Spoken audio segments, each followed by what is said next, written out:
Hello, this is RoboDad, and I just thought I'd try my very best to give you a little bit of insight into what VR games are like.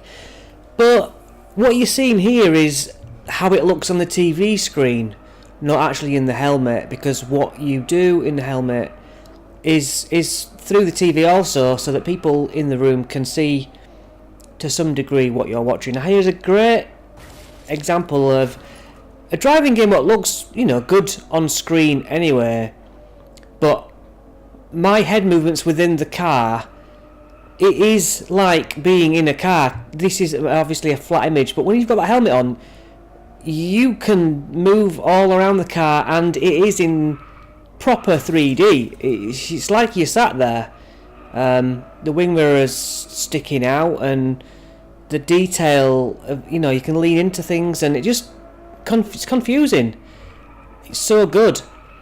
So you're passing a car, and the mirrors work. Even you can look in the mirrors, but if you're driving past a car, now that's a button you press. Like old games, you can look back, but I can literally turn around in the car and look out the back window and in the back seats and everything. I'm not good at driving games, but there you go. It's a great experience.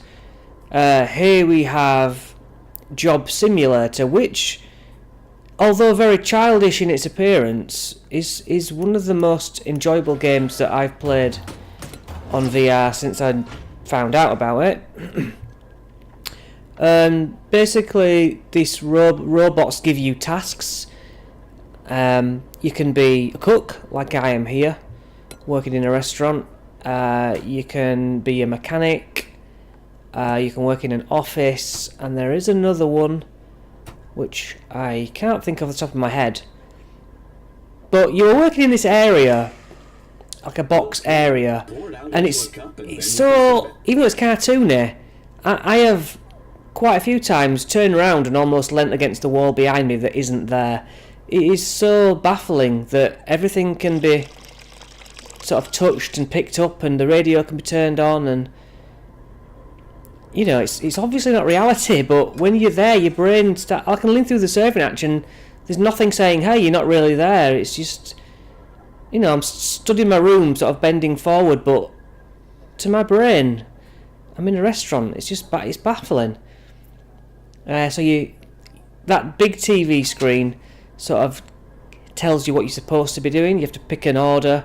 Customers come in like him with a moustache, and right,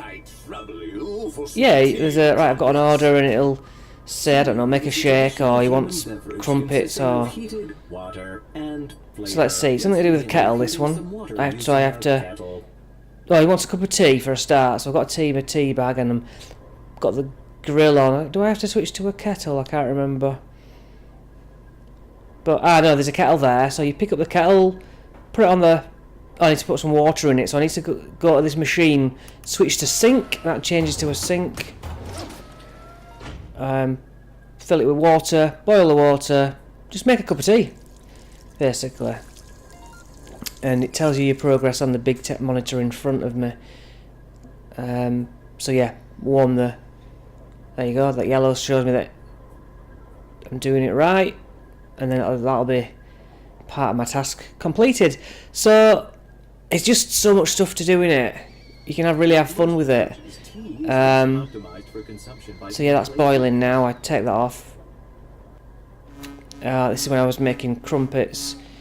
Somebody wanted crumpets and a drink, I believe. You can sort of mess about with it, and like I did in the end, I didn't make it wrong, so I just put some water in the cup, I think, on its own, because you can practically throw all the items at people and stuff, and yeah, put salt in drinks. It doesn't matter. Look at those crumpets, they're well burnt, but it's like, oh yeah, task complete, don't worry about it, it's just for fun.